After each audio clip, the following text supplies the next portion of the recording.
And we're live. I'm gonna put this back a little bit so. All right, better. Morning thoughts. Morning thoughts. What a morning thoughts. Morning thoughts. Shout out to the people going out to work this morning. Shout out to the people coming in from work this morning. Extra special big up shout out to the people who work multiple jobs. I have the utmost respect for you. Shout out to my entrepreneurs, my stay-at-home moms and pops, my retirees. Shout out to the drivers. Shout out to the Uber driver, Lyft driver, truck driver, taxi driver, food delivery drivers, round town and long distance truck drivers. Shout out to the crossing guards and the school teachers. Shout out to law enforcement personnel, medical field personnel, military personnel. Whatever your job description is, shout out to you. Shout out to every single clean hearted, good hearted person who wants good for others as much as you want good for yourself. You're a good person. If that's your character, shout out to you. Here we are on this beautiful Tuesday morning. Today is the 8th. The 8th? Yeah, July 8th, 2025. And we're happy to be here. We have three people here already, but the three people them are obviously not three people who have membership, so they are not in the chat. Oh, I have some things to talk about this morning. This morning's live is gonna be 2 hours long, so we're going from 7:12 to 9:12. Um, so catch what you can, and what you can't catch, you watch later, I guess. All right. Shout out to the 8 people here. I'm guessing my people are not being notified. Not only are they not being notified, I'm thinking they also um them not expect me for the on at 7. Lovely Aneka is the first one in this morning. Lovely Aneka, shout out. Thank you for being here this morning. I appreciate you greatly. I can't even say Lovely Aneka is right there, my fellow content creator sister. Go over to her channel, hit the subscribe button over there, share the love, keep it all in the family. Nobody not in the chat yet. Nobody has woken up as yet. But we're gonna go forward with the live anyways. Me not get no notification. Lovely Aneka says. Yeah, man, that's how YouTube do it. We don't get no, we our people don't get no notifications. They just have to catch us when they catch us. There's some weird stuff going on, but and the weird thing is, the more you ask for help, is the less help you get too. So don't even bother asking for help. I don't. Hey, Anika, I don't know if you saw the girl who asked for help and they ended up closing down her whole channel. I think she had like a million, or no, she didn't have a million. She had hundreds of thousands of subscribers. She had a nice platform going, and she kept asking constantly, and they just closed her down, you know.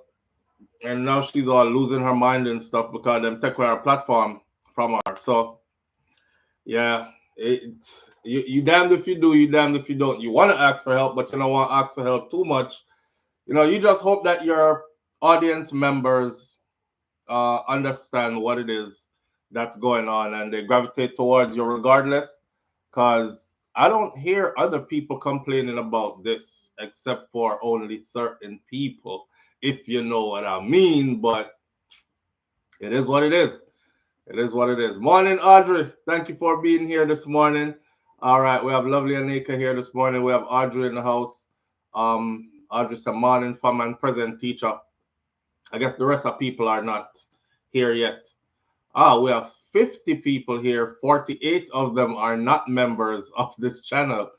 It's Missy Brum Brum birthday. So which part should I? I'm gonna see her.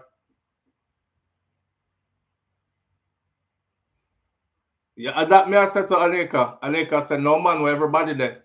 Cause that's how YouTube do. That's how YouTube do. If they know that we're here, they come. You soon see them rolling, and everybody gonna be like, I didn't get no notification. I never know you were on. Then bury the channel. That's why I be telling the audience that they bury a channel when they're ready. Don't send out no notification to none of your subscribers when you go live.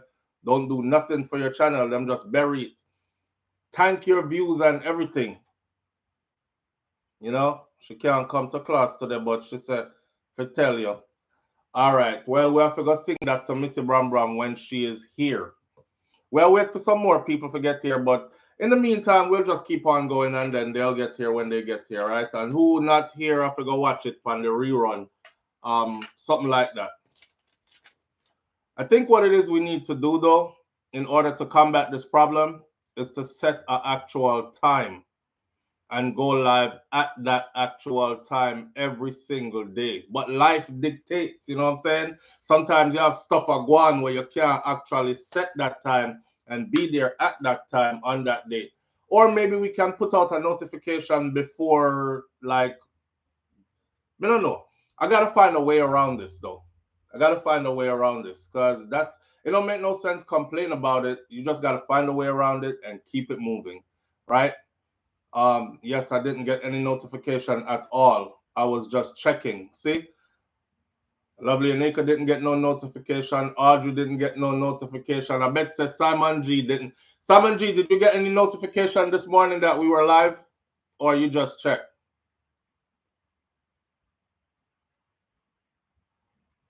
Put out a short video announcing when you're going live. Lovely Anika says, yeah, we could do that. We could do that. You mean like, see, Simon G says, I just checked. Like early in the morning, put out a short video like early in the morning and say what time we're going live this morning. All right. I think that will work. I think that will work. But that's going to require everybody to actually check, even that in the morning.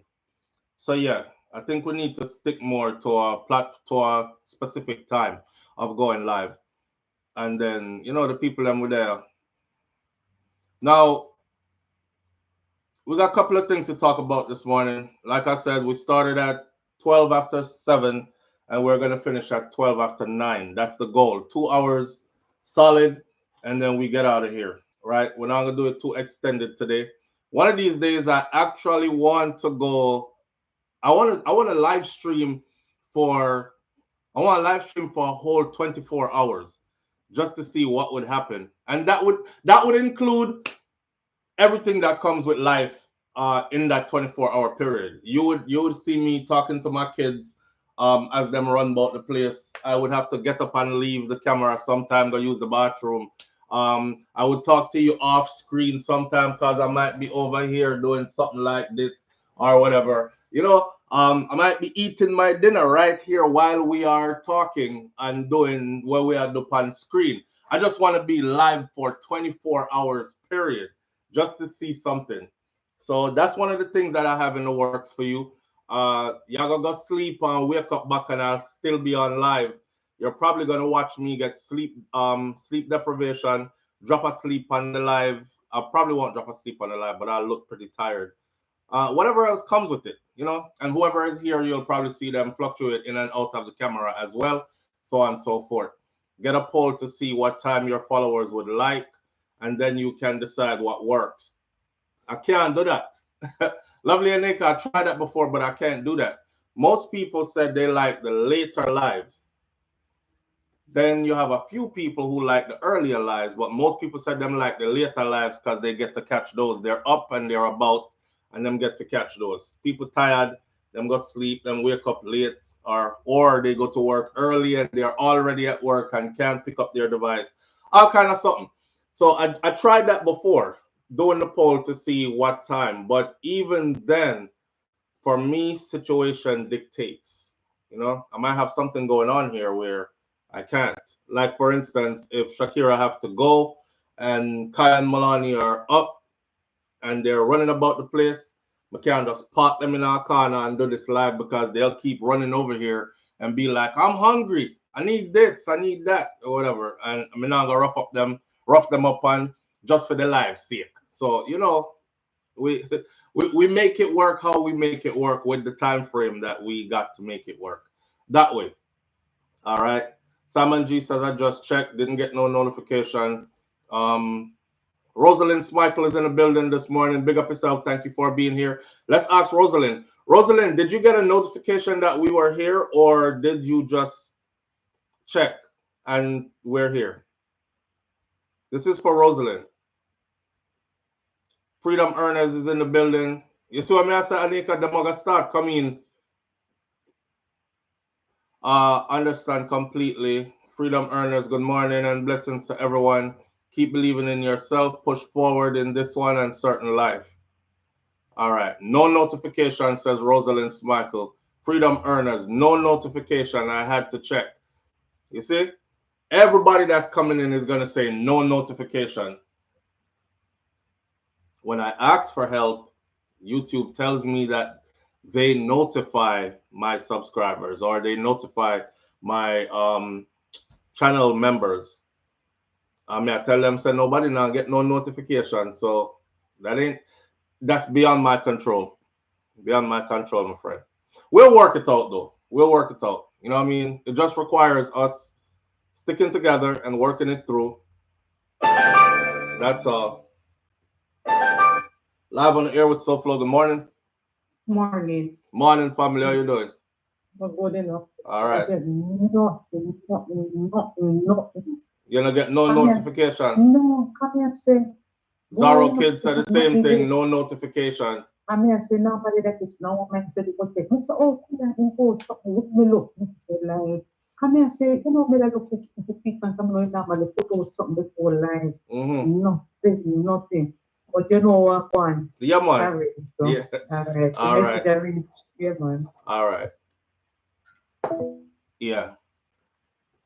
Yeah. See, as the people come in, I want them to tell me if they have a notification this morning or not.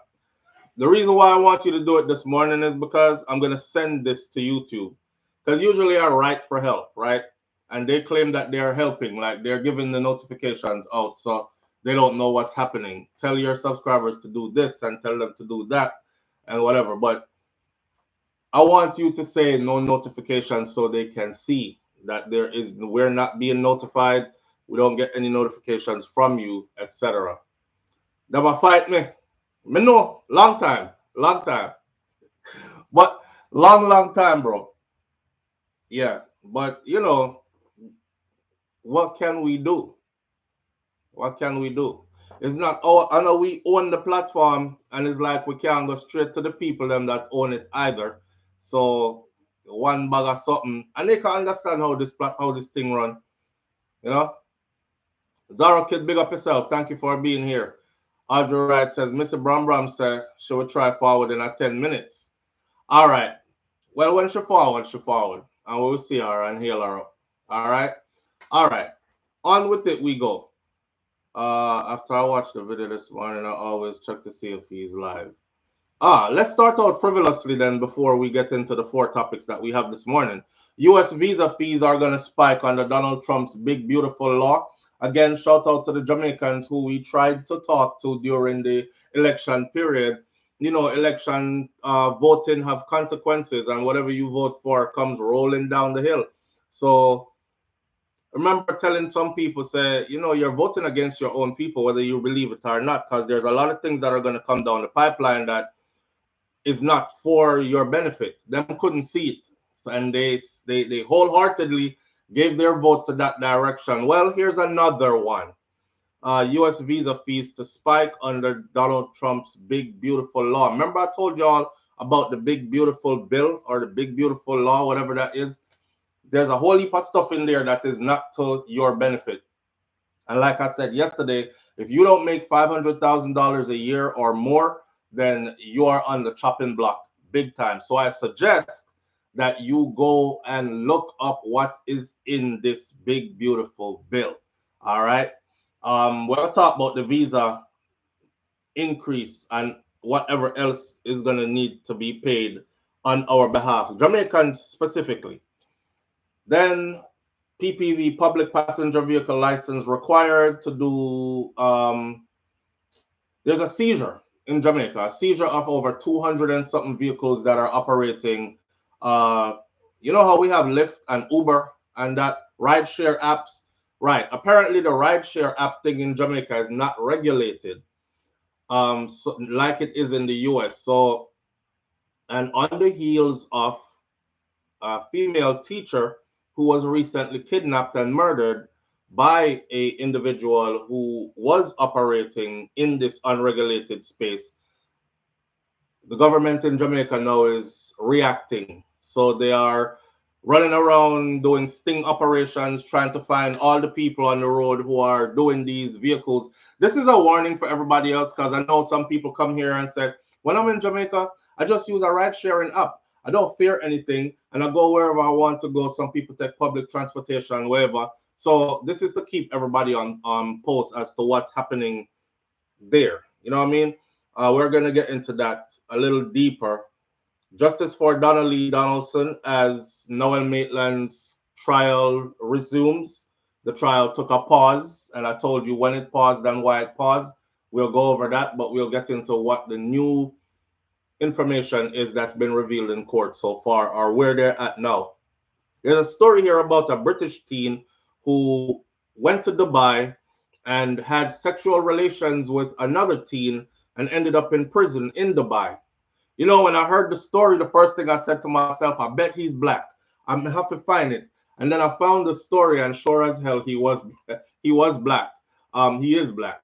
Uh, anyways, he received a pardon from a prince, and after doing a couple of months out of his sentence, he was freed from that prison and he was sent back to the UK.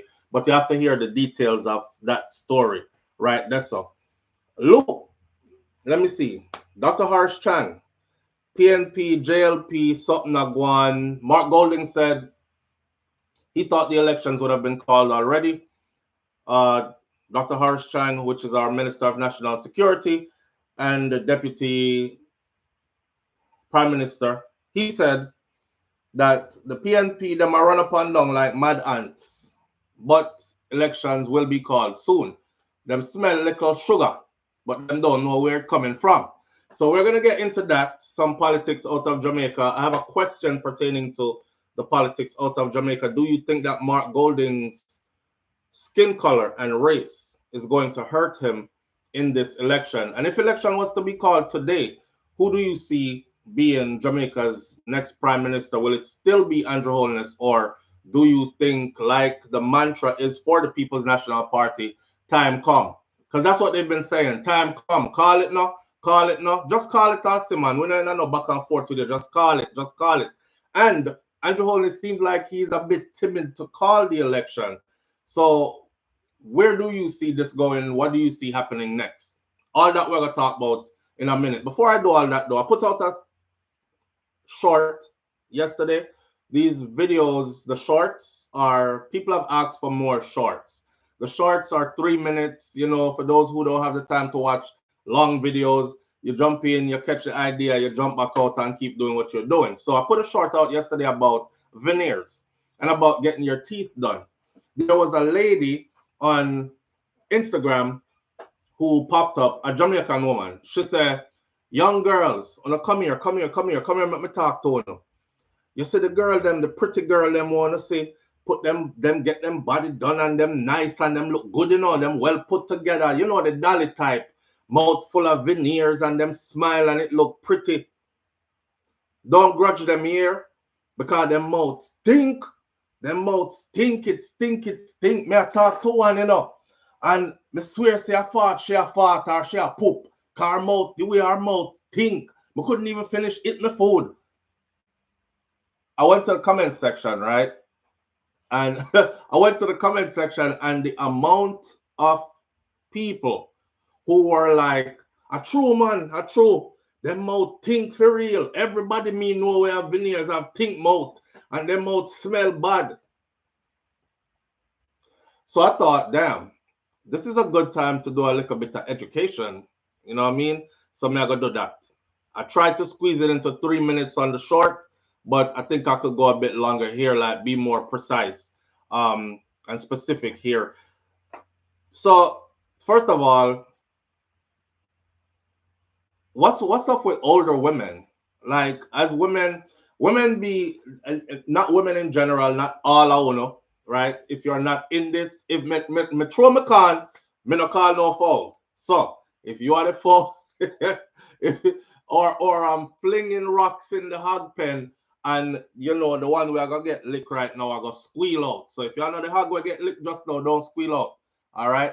But I find it funny that women, them live them life and them, you know, do them thing. And then as soon as they get older, it's like they turn against either women who try to keep themselves looking young or women who are actually on the younger side of the spectrum. You know, a lot of older women don't have nothing good to say about younger women. You know, look at her, look at her, look how she carry herself. Why is she out here like that? You know, all these criticisms, you know, them, you know, the one them were well put together. She said, you know, the one them were well put together and them nice and them look good enough. And when them smile, them more pretty. Don't grudge them here, cause them breaths think like say I poop them a poop when them a talk to you. Oh, yeah, she wanted to give a compliment, but she couldn't give a compliment. So that was one thing that I noticed. And I noticed that about a lot of older women. It's like they have bad things to say. My thing for that, you see, to the older women is you had your time. You had your time. Nobody now stop you from do up yourself either and jump in at the race too if you feel like it. But I guess that's your position now, right? You sit on the sideline and throw rocks because you're bitter. But everybody have them time, you know. Nobody is young forever. So I know your time anymore. I feel them time now. I look at it like this, man. Leave young people, make young people do what they want to do. Because there was that undertone in her voice. However, more on the veneers though. So if you're gonna get your teeth done, you know, I'm in front of you guys all the time. I honestly, I'm not a materialistic person. Me not care about none of them something. Yeah, I would rather just be 100% naturally me as God created me. Even if my teeth them chaka chaka like a checkerboard, one in, one out. You know, when time you shell corn off of the stalk and some corn left and some not there. Even if my mouth did look like gully back mouth, well no. If my mouth did look like gully back mouth, no that probably put in a little slider, false teeth or something like that. But you know what I say? I like to be in my natural state. However, over time, you sitting in front of people and you're smiling and you're laughing like this. And I caught myself doing it, and I noticed I was doing it. So as much as I was saying I don't care, I found out I was super conscious about this one tooth that I had right here. It was my only tooth that was out of place, but it's a natural thing, right? It's that's how you look, kind of thing. I look in Idris Elba mouth. The girl them call Idris Elba super sexy and all that. Looking at his mouth. If you look in his mouth, right? I wasn't purposely looking in his mouth. I just went, it was there. And I was like, damn, if Idris Elba could keep his teeth like that and still be considered a sex symbol, then what we are running gonna do teeth for all these other things. However, one of our subscribers said, Shamar Moore even, right? One of our subscribers said, all right, SouFLo, so your channel are going good now, man. There from you have like 5,000 subscribers. At the time, I had like, we were approaching 100K. We hadn't even gotten 100K yet. As you can see now, we're past 400K. So she was like, damn, your channel have shot my youth. Remember when you did just start out, blah, blah, blah. Everything is up. You even look different. You know what I mean? She was like, you look different now. You look good, man. The only thing I need to do now is invest some money and fix your smile. And I'm telling you, it's up after that. I was so offended. I actually came and sat right here on a Morning Thoughts in front of this camera. And I said, if you go back and watch what I old video, I said, what y'all looking at my mouth for? What y'all looking at my mouth for? I'm talking to you. Listen to what I'm saying to you. Don't watch my mouth and my teeth and whatever. But that's the way the world is. Okay? That is the way the world works. So people are going to look upon your appearance. They're going to looking at your mouth. They're going to say, Lord God, I don't know how all Shakira, she kissing me. I see yellow something them on him teeth. Jesus Christ. And same thing how Chin did kiss Gully Bop and from then she can't get a man. Because everybody is like, oh, girl, you come up strong or you put your tongue in that the man the mouth and yeah, you know, so you go ahead. Plus, I did it for me. Here's the educational part about the veneers now. Before we get to the educational part, one thing more I want to say. The fox and the grapes. You know the story about the fox and the grapes? The fox passed the grape, them it was a big bunch of grape. The grape them look juicy. The fox said, damn, them grape they look juicy. But them kind of high. So the fox run and jump and he missed the grape. Them say, shit. One of them grape them run and jump again. Him skill out here and boom flick off a tree and jump and him still can't catch a grape them. Him pack up a bunch of something for something and run on it and jump, still can't catch a grape them. When them couldn't catch the grape, them say them damn grape, they're probably sour as hell anyway. So it's the people who have no intentions of doing that, whether they don't have the resources to do it, the money, or them just fear the process or whatever, they start throwing rocks at people who are doing it. Veneers don't make your mouth stink. What makes your mouth stink is your hygiene makes your mouth stink. So when they do the veneers, right?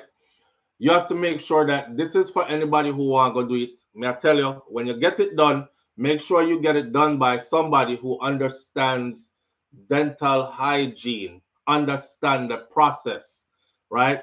Because them have whole heap of people out there who are doing them now, and there are people who are doing them, and the whole of your veneers them join up together, which means you cannot floss in between each one of your teeth. If you can't floss in between each one of your teeth, them, you must understand that food is gonna go lodge itself in there, and you won't be able to get the food out. So if you have sour food lodge up in between your teeth, them, not only over time it's gonna cause cavities, but it's actually going to start to stink, right? I'm a big stickler for oral hygiene. Before me do teeth, me I talk about scrape your tongue, the back of your tongue too, because that's where the scent really comes from, at the back of your tongue. You ever see some people like long out them tongue and them tongue look like it have a carpet on it?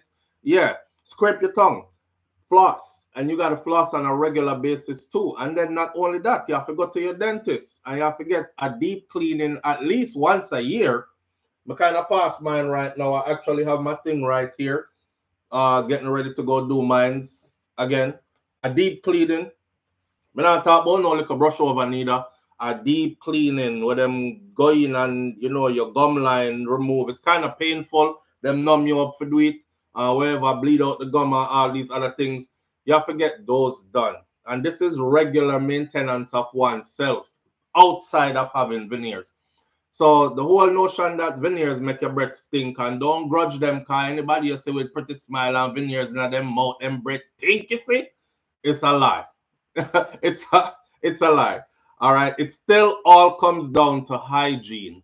It still all comes down to hygiene. Missy is here.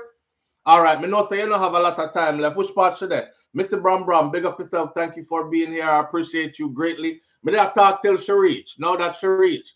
Happy birthday to you. Happy birthday to you. Happy birthday, dear Missy Bram. Happy birthday to you. And I wish you many, many more happy, healthy, beautiful birthdays. Health is wealth. Take care of your health. And once you have that, the rest will fall into place. Keep God first, which I know you do. Jerome said we have to go with the more newer one, not our one now. So, happy birthday, yeah, my friend. One more year upon them. One all the vibes. Give thanks for life. Next year we're doing it again. Yeah. Happy birthday, yeah, my friend. One more year upon them. One all the vibes. Give thanks for life. Next year we're doing it again. Mr. Bram, big up yourself. I appreciate you greatly. Thank you for being a part of this family. You're a big part of this family as well. Thank you for being that. All right. My big sister, thank you for being here. Enough love. Have a wonderful day. It is your day. Do it your way. Just not do nothing and get in trouble. Like Miss Ruby said, be good. But if you can't be good, be careful. All right? All right. King Biggs, if you see me, I wind up me always. Happy birthday, yeah, my friend. One more year, pod them. One all our vibes. Give thanks for life. Next year, we're doing it again. That song they are gonna live on forever. Big up to Busy Signal. Cause just you listen to the words of the song. Next year we're doing it again. That is hope. That is life. That means that next year we plan to do a next birthday and a next birthday and a next birthday. You're gonna live till them son you. Marie's message 411 TV. Big up yourself. Thank you for being here as well. All right. Yeah. Morning, Ilian. All right. Missy, I run. Y'all gonna stay with us for a while?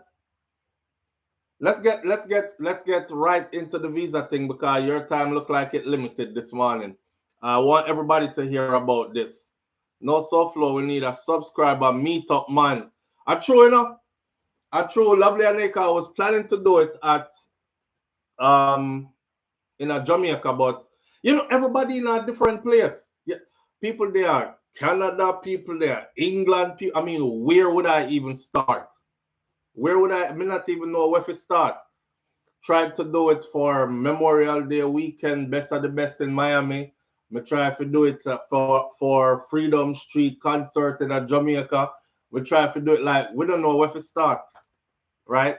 Yes, I'm listening, but them bad on the phone. So after 8, me gone. All right, do your thing. Do your thing. All right. We're flying like a cartel concert. I think yesterday that we flying like a cartel concert. I saw them say until it's time, and then me alone stand up out there with birds chirping. Where the people them there? I was looking for Five Up, Let's One TV. I was looking for Jerome. I was looking for all the people who said they were going to be at Best of the Best Memorial Day weekend in Miami this year. Me and wifey was out there in the VIP. I look for none of them no show up. We see people, but and different people. And we were not one hour to show up. So hey, all right, listen to this, right? US visa fees to spike under Donald Trump's big, beautiful bill. Jamaica, this one is for you. Jamaicans who are seeking to travel to the United States of America on a visitor's visa, a student visa, or a work visa, that are all of the visa them, you will now face a steep increase in the fees that are charged by the American government. Well, on Mr. Bram says, I'll be in your area or close this coming weekend, and it would be great to meet you, but you know, answer phone. Because on the weekend, me have one bag of picnic. Remember, I know 6 kids me have, you know. So on the weekend, I have 6 children. This is when all my children come together. And this weekend, my son is, I have to go pick him up because he gets a break from college and stay up on campus. So I got to go drive and pick him up and drive back home and then get everybody together and them thing there. Them time them me gonna beach or the picnic them or do something with the kids them.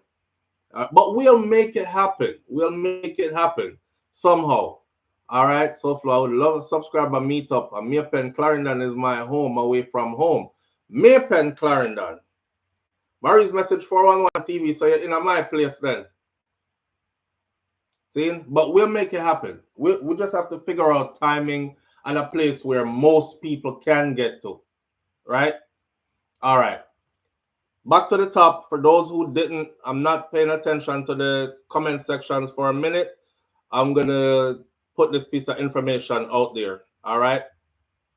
US visa fees are going to spike drastically for Jamaicans under Donald Trump's new big beautiful bill.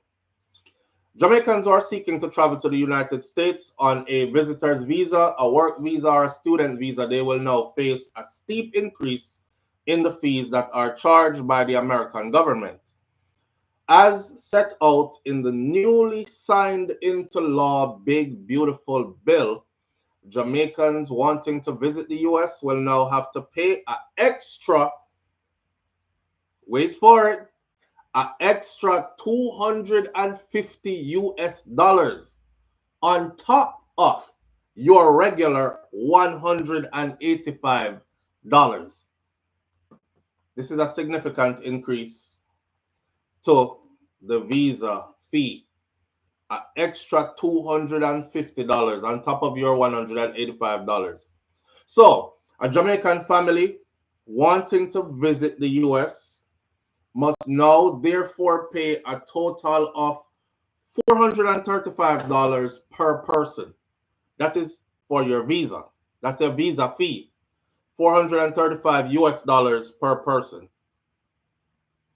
The $250 surcharge on all non-immigrant visas issued by U.S. tourist visas, student visas, work visas, etc. This is referred to as a visa integrity fee. And a visa integrity fee. And it will be collected by the Department of Homeland Security at visa issuance. once they issue the visa. It will also be adjusted annually and generally will not be waived. That means generally you can't get rid of that fee there, you just have to go pay it.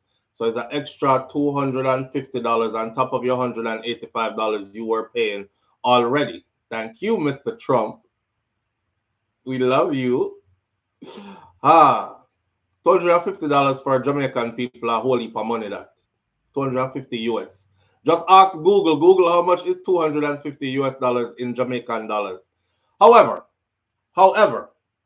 a provision in the law allows the refund of the $250 to visa holders who comply fully with their visa terms, i.e., who do not overstay, or if you don't violate status and depart on time, right? If you say you're going for 2 weeks or 2 months and them give you 2 months, then you must come out of the people them place in a 2 months. And if you come out of them place in a 2 months, then we refund you some way your 250. If a visa holder leaves the US within 5 days of their visa expiring, or if they change it to green card legally, then they can apply to get the $250 back. Me and you know, to go from a visa holder to a green card is not really a streamlined, easy process, right? Right. But I guess that will be the rainbow at the end of the, or the pot of gold at the end of the rainbow for you.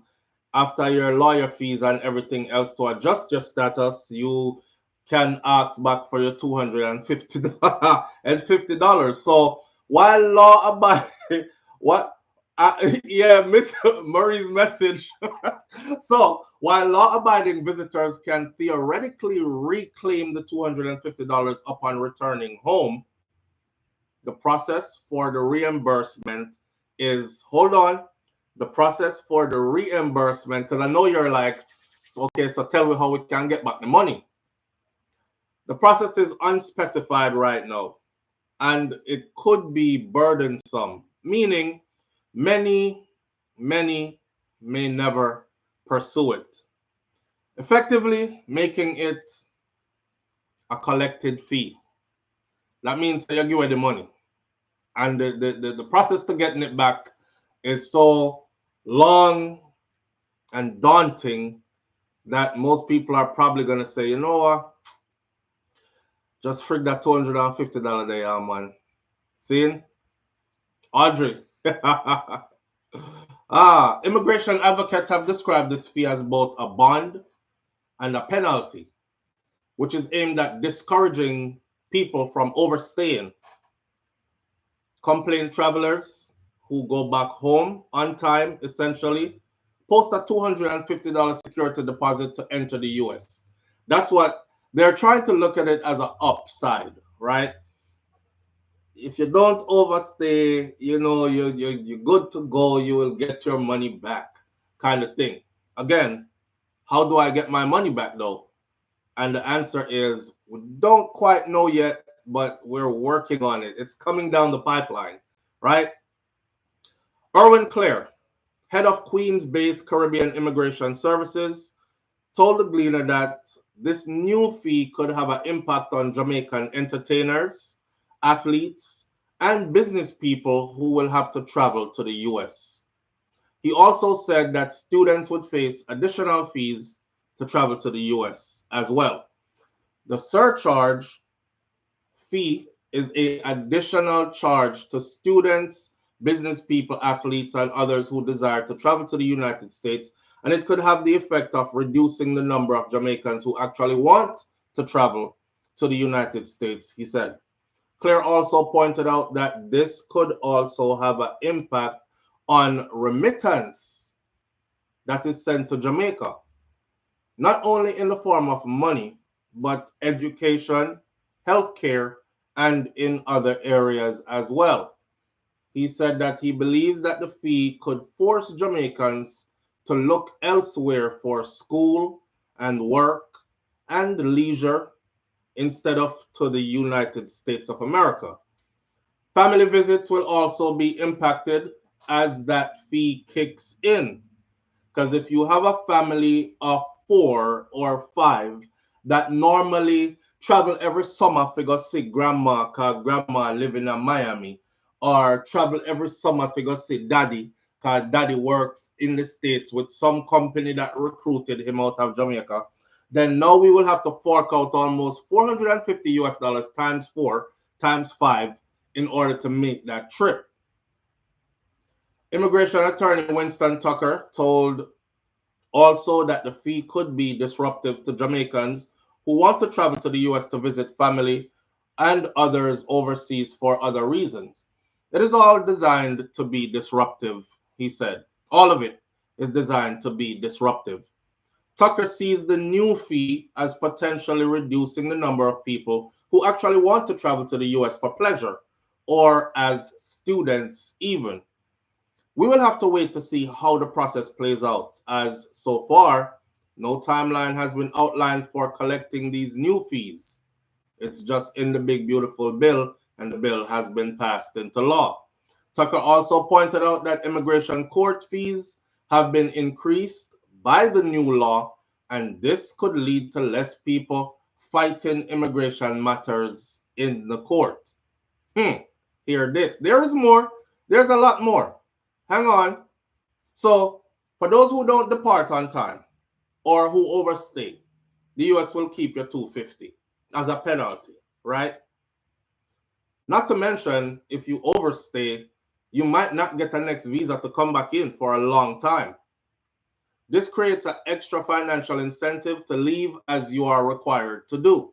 However, critics note that it also penalizes honest travelers by making US visas more expensive and potentially reduces US travel demands from Caribbean countries, and it could impact airlines and tourism and shopping in the US and all that. And that life that me want to know. Imagine you're well on there. We have more to give you, but me I segue a little bit and say this. Imagine your life so good, right? That you live in a Jamaica, me just see myself, live a yard, that I make everyday place. And then boom, I feel like shopping this weekend. I fly go New York and then I go fly go Miami. Just for shopping, check on some family members and friends and stuff, hang out for a week or two, and then gone back on my yard. Must be nice. So the law also contains a suite of immigration-related provisions that tighten asylum rules and imposes new fees for even asylum seekers and boosts enforcement there as well. These changes will impact Caribbean immigrant communities in multiple ways, from higher costs to seek legal status to harsher enforcement targeting undocumented or asylum seeking individuals. I don't know why you would want to be attacking asylum seeking individuals. Those who are seeking asylum are usually in a desperate situation in the first place, not the ones who are pretending to seek asylum because them, but the ones who actually are. They're usually running for their lives or something like that. Oh, you sound like Tommy Chin's little bro. Shopping on the weekend, fly out to New York, yes, and then down to Miami, and then jet back into Jamaica. Well, I wish good things for myself, man. We'll put it out there in the universe, Ultimately, that's what it should be. Don't go and like send up away we left here. That's another dream. Yeah? Which one I really want? Tanya, walk for how much years till you're whole and can hardly move yourself. Then you got to talk about, oh, it's time for me to go to Jamaica now. Time for you to go to Jamaica now, and you're too old, you can't even lift up your foot properly. How you going to climb down River Fall? Eh? You can't even lift up your foot properly. All of it has passed you by. Anyway, for the first time in US history, applying for asylum will come with a mandatory fee. That is to add to this increased visa fee. For the first time in US history, applying for asylum will now come with a mandatory fee. The bill directs the Department of Homeland Security or the Department of Justice to charge each asylum seeker an initial fee of 100 US dollars or more filing the application. In 2025, the fee is set at $100 or a higher amount set by regulation, and it will be indexed to inflation annually thereafter. Sometime it could have go up, sometime it could have go down. No fee waivers are allowed for inability to pay, meaning even indigent asylum seekers must pay or be denied an opportunity to apply. So no matter how desperate your situation is, there is no waiver for you. You're running for your life. I'm sorry, you have to go find that money, right? And bring it, and then we will consider your asylum application. So half of the fees will fund immigration courts, and the other half, U.S. Citizenship and Immigration Services, to support adjudication of cases. According to done, an analysis that was done, the 100 US dollar charge creates a financial barrier to asylum. Many Caribbean asylum many Caribbean asylum seekers are low income people, and they arrive with very few resources already in the first place. They will now need to produce $100 at the time of filing, which may delay filing or deter some of them from seeking asylum at all. It's all fun and games when it's one person and you are willing to do whatever it takes. You know, might have to do something strange for a little bit of change just so you can get your life straight, then act like you never do it. I don't know. But if you have a family who you plan on filing asylum for as well, then that $100 multiplies and it becomes a burden to many, right? Previously, there was $0, 0 cents charge for filing for asylum. It went from that to $100 per person per application. So, in addition to the filing fee, asylum applicants will owe an annual fee. Listen, in addition to the filing fee, asylum seekers will also now owe an annual fee of $100 or more for each of their case until it is resolved. This $100 per year initially will also adjust upward with inflation each year, and no waivers will be permitted, and the money from that will go to the national treasury. Yeah. Shout out to for Trump. We go vote for Donald Trump. Yeah. We gonna vote. See that? So that's the new up and up. All right. So not only those seeking student visa, visitors visa, or any other kind of visas, you know you need a visa because Jamaica is not connected to the US for visa fee travel. That means anybody out of Jamaica coming into the US, you're coming by a visa, right? So no one shall escape the wrath of the new fee of 435 US dollars per person. All right.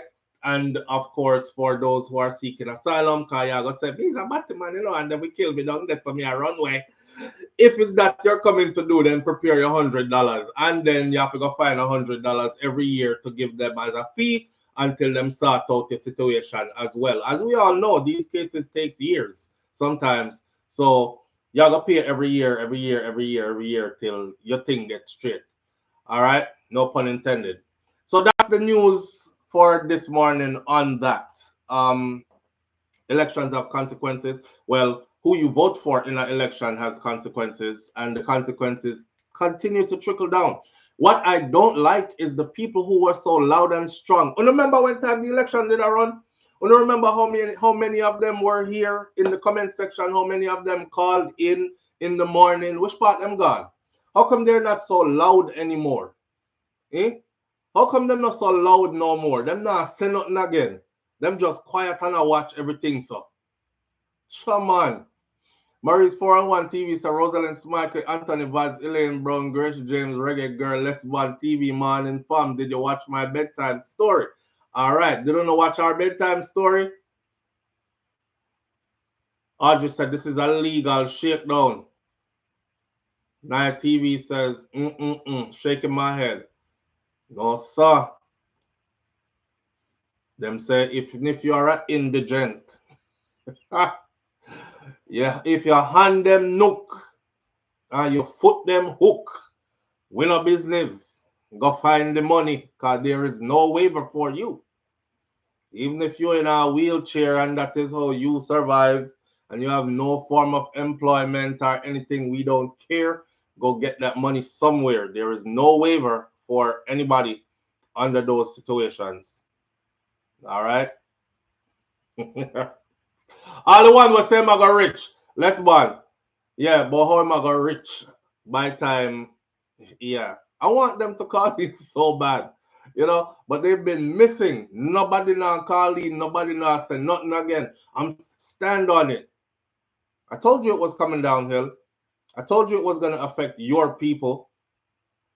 The other day, Missy Ice, I put a video up this morning about them, their new tactics, which they have now made public. See, people were guessing before that that's what they were intended on doing, and they weren't allowed into certain spaces before. Well, now they are allowed into certain spaces, and they blatantly said this is what they are doing. Go listen to the video I put up this morning before we started this live.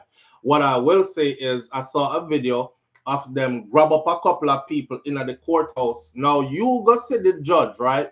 They say do this legally. Them give the youth a date. The judge gave the Jamaican youth a date to come back. So you should be back November 4th, November 4th of 2025. We'll see you at 1:30 p.m. Set for then. In walkout, they grabbed him in the hallway. Did y'all see the video where he was like, yo, take the camera out of my face, dog? Y'all saw the, that's how we know he was a Jamaican, right? He was like, yo, take the camera out of my face, bro. Oh no, go on, so you have a warrant? You have a warrant? Him said he was questioning them if they have a warrant. I mean, I look upon him, you know, because it's my Jamaican brother. I'm looking at him and I'm thinking, you ask them if them have a warrant, they're not even show them face, because every man where I grab him look like this. And them just a haul and pull him. And them talk about, you have a warrant? Bro, you don't see how much people them grab before you in the same hallway. That's all they do is just lay wait you in the hallway now. And as you come out, them grab you. They used to be able to grab people who their case was dismissed, don't have a standing anymore. Not no more. No, them just grab everybody. Anybody. You show up, is luck of the draw. Right? Yeah, I felt sorry for him, man. But you know, you must remember, and when I seen them grab him and him say, yo, take the camera out of my face, bro. When he was like, you have a warrant? You have I couldn't help but go back to the elections and go back to who voted for what. And me specifically saying, shit's gonna roll downhill. That's how we say it in the military. Shit's gonna roll downhill. Cause everything starts at the top, right? And then they do the rolls down the hill to everybody else. And here it is. You know, so you essentially voted against your people. And this is exactly what I was talking about. Y'all get color up with everybody else. Alligator Alcatraz, a whole heap of Jamaican there, Florida, yeah. Well, enough of them probably in that situation, not necessarily illegal, but have a case before the courts that they are waiting, doing stuff by the law. They're going to get grabbed. They're heading to Alligator Alcatraz, and then them are going to fling them out without them having a proper due process. You know what I mean? You voted for all that stuff. You voted for the increase in visa fees just to come here from $100 and something to $400 and something US dollars. Me and you are Jamaican. We know say 100 and something US a whole heap of money. 400 and something US dollars is how much is 435 US dollars in Jamaican dollars?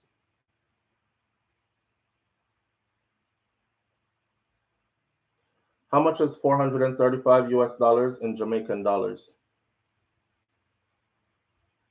Give me. Somebody know the exchange rate. Somebody say it for me how much it is there. Live on the air with SouFLo. Good morning. A quick question. Fix your phone though. Yeah, hear me? Yeah, go and talk. Let me try it. What about now? This better? Yeah, if you have us on speaker or Bluetooth, you have to take that off because that will cause a breakup. Okay, well, just talking on regular phone, it should be good. What go on? The people that will vote for the stimulus check. We're not hearing nothing about the stimulus check yet.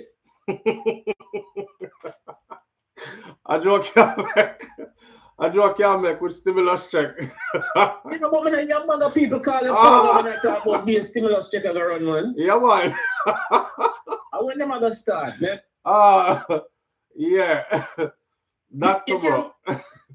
You can't believe some people so dumb, man. I'm gonna vote for people for stimulus check. That too.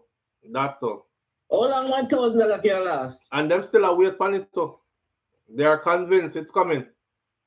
But listen up, the way how things are going right now, right? Even if them get a stimulus check, it's not gonna be enough to cover where we are getting dragged through right now. So and, hit me a table, man. And this is just the beginning, you know. It just started, you know, at 6 months, you know. It just started. Yeah. I mean, I make you know, sir. This year are the first time I vote, see? And you make me vote. See? Not because me follow your channel or me just follow you because me follow you. You know why me vote? Because you broke down all this stuff them we're gonna go on that was promised to us. Manners. And what the disadvantages is that what we're gonna go through. Manners. Thank you for listening. Because enough people don't listen. Yeah, so me know you. Yeah, I say, boy, you not talk, say, nobody not follow me. I make you know, say, me are one of them. When you hear what I say, when you break down everything and say, this and this are going to be against us. Yeah. So, you up to it. Manners and respect for that, bro. You see so what the drag say, first time when me hear all this, the hats against us, me have to put the hat in the race. All right. So, I make you know, say, everything that fall upon their face. All right. I appreciate that. That make me feel like a better John. So, at least one somebody here if nobody in the ear. All right. True that. But I want to hear some people are calling though, because their voice is very loud. Yeah, I want to hear them too, but them silent now. Them silent. All right, Manners here, bro. All right. Yeah. I didn't have to laugh still. Yeah, I forgot about that one. The stimulus checks were supposed to be coming. We are going rich. God, man. Sean Cassell put the number in there for me, $69,388.42, and that's per person. Okay, that's your new visa fee for traveling from Jamaica to the United States of America. Yeah, we tried. You know, as much as this is the time to sit back and just watch, have to say I told you so. Live on the air with SouFLo. Good morning. Yo, good morning, bro. Morning, respect family. Manners, what go on? I do something every time. I just like you. Always been factual. You always been factual. Yeah. Yes, indeed. You don't go around the corner and talk what someone said or nothing. You have a pen and you have paper. Okay. Indeed. And indeed. that is very something influential. Yeah. Indeed. Take care, bro. Manners and respect. Yeah. One love. One love. Yeah. Yeah. Later. Nothing. What, babe? What, Miss Good Body? Miss Round, that's all. Aye. Yeah. US visa fee spike under Trump. Okay, let's get past this one. Let's get into some other stuff. It's 10 after 9. It's 10 after 8, and we're gonna be out of here at 12 after 9, the latest, right? Audrey, may I pay attention, Audrey, may I pay attention. Look at distraction they passed me, but I'm back. All right. Here's another one. This is just in passing, right? I just want to put this out there. There are a lot of us who fluctuate between foreign lands and Jamaica. So whatever happens in Jamaica, y'all remember a time gone by when the big talk was, if you live overseas, don't talk nothing about Jamaica. Don't even have Jamaica in your conversation because you don't live here, right? It was us that attacked they who were saying that. And I remember who started this as well. I'm not gonna say much because I'm a G now. We cool like that now. But at the time it was, what? What are you saying? Like, we live next door. We there we are regular anyway. Other so that means I know freeway house no more. Anyhow, man, part of what we do here is to keep people abreast. We would love to go throughout the whole Caribbean, and I would love for this to be a completely Caribbean-based show, which equally goes between all islands, but we just can't do it for the fact that there are many different islands out there, and I don't take lightly on speaking on what's going on in other islands, unless it's something significant happen where it affect all islands. Because I've said this before, I say it again, every island is super sensitive about them island. Trinis, don't say nothing bad about Trinidad in front of Trini. Jamaican, don't say nothing bad about Jamaica in front of Jamaicans. In front of Jamaicans. You know, Guyana, Grenada, Antigua, Barbuda, you know, the same thing right across the line. So I don't want to ruffle nobody feathers, and I want everybody to know says respect straight through the islands, the Caribbean. So I kind of stick to Jamaica more than anything else. You understand? And that is why we mostly do stuff happening out of Jamaica. We are Jamaican ourselves. So it's pretty necessary. All right. Transport Authority seized 273 illegal ride-hailing vehicles in a crackdown that they're having in Jamaica right now. So the Transport Authority has said that it has seized 273 vehicles that are operating illegally as taxis via the Uber and InDrive ride-sharing apps over the last 3 months alone as part of its intensified enforcement drive. Here's what's causing this. So, Managing Director Ralston Smith says that the authorities will continue to enforce operations throughout covert activities supported by special seizure teams. So there are people that dress up on a call ride and pretend that they want a ride, and if you show up and you don't have the proper documents and you're not registered, you get arrested and them take away your ride and them something there. Just putting that out there for my Jamaicans who are in Jamaica and actually do this, right? On June 4th last year, Transportation Minister Darrell Vaz announced a 12-month ban with immediate effect on ride-hailing transport services. InDrive, Uber, 876 on the go, Lyft, and Ride Jamaica due to a national security concern. You know how we stay already, we kind of unruly. So when app drop, we just say, well, I log on pan the app and I can use my car and make some money. And then we just start work, right? We're independent. It is unregulated in Jamaica. So the move came a day after a convicted sex offender who was offering ride-hailing services was implicated in the murder of a school teacher. However, the decision sparked criticism, particularly regarding the legality of the ban. In May of this year, Minister Vaz said that the government is aiming to implement a national ride-hailing policy by the end of the current fiscal year, March 2025. There are no specific regulations governing the operation of ride-sharing apps in Jamaica. You can just get on and just go. As a result, they fall under the same laws that apply to all public passenger vehicles, PPVs.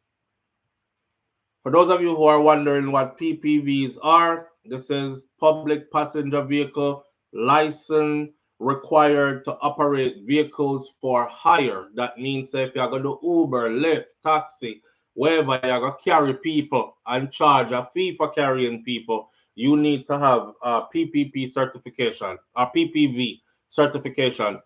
Drivers using ride-sharing apps to offer taxi services, they now must hold a PPV license as stipulated under Section 13 of the Transport Authority Act. Smith is urging operators intending to transport commuters for a fee to please go and apply for a road license. They are warning that they could face fines of up to $100,000 if them catch you out here picking up people with no proper paperwork, or you can be imprisoned for up to 2 months, or for operating without proper documents. The authority is also appealing to commuters.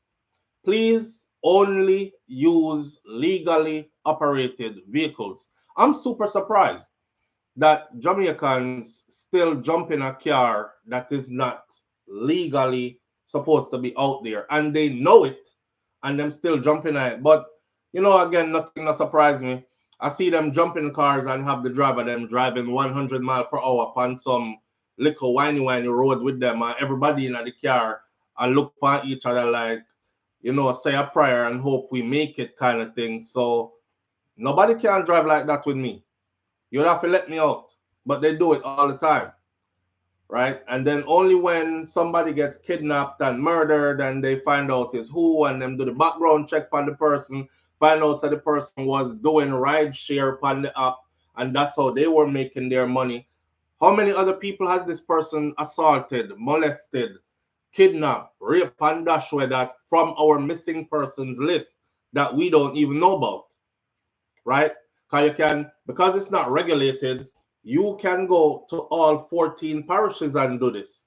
So when you get hot in a St. Andrew, you just go to St. Thomas, go do it. And when you get hot at St. Thomas, you just go to St. Anne. And when you get hot at St. Anne, you just go to Clarendon. And when you get hot at Clarendon, you just go. And all the while, you're a predator.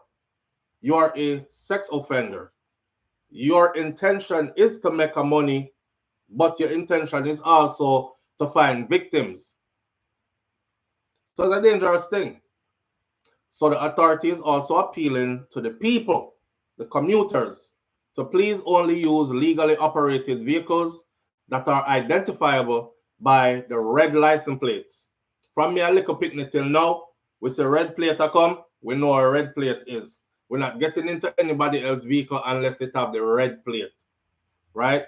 Passengers are further encouraged to report white plate vehicles that show up to offer taxi services, Uber, Lyft, 876, ride, all them something there. If they show up with a white plate, please report them, right? Vehicles that show up to offer ride services when booked through the Uber or InDrive apps, if they show up with white plates, is a red flag. Reports can be made through, and them have a WhatsApp number, and it's 876-551-8196 or 876-279-8515. Kind of like this. One time I call a Uber here, right? I put my truck in the shop, and wife had gone with their vehicle. And I call a Uber here. Give me 1 second. I call a Uber here. And when the Uber came, the person that came with the Uber was not the person who me I look on my phone. I'm looking at a female that was supposed to be here. Some big, strong, thick man show up at the yard with it. I don't know if they have this in Jamaica, but you're able to see who it is here. So you see who it is, you see the license plate before they even come to you, and you see their face clear and everything like that, right? You can even look up their history, how long they've been working for the company real quick. Are they like a A+, good 5-star person, or them have many complaints or whatever? And you can do that all real quick right there, so before them even reach you. So as long as the vehicle show up and it's a different vehicle, don't go in it. The vehicle show up, the plate's not right, don't go in it. We don't need any more of you making front page news And it turns out that's what happened. You're jumping in a vehicle that's not regulated, that doesn't have the proper paperwork, and it is one of them deviants here that's operating the vehicle with ill intentions for you. All right. Another way to keep yourself safe, especially for the ladies, them girls, women who move around a lot by yourself. We just try to keep you even more safe. Reggae Girl says, SouFlo, you must realize that some places in Jamaica don't have any other means of transportation. Remember that. Well, that one the kind of hard still. That one the kind of hard. I understand what you say. I'm not gonna act like it's not true. But you know, in recent years, that kind of changed though. In recent years, that changed, man. Maybe back in the day. Back in the day, like which part me come from, way up in the hills there, we had one man who did have a car, and him did name Collector. Collector alone have a car. Me I talk about you couldn't hear no car sound up at which part me come from. No car sound. Because no car no pass up there, and when people hear one car sound, a Collector car that.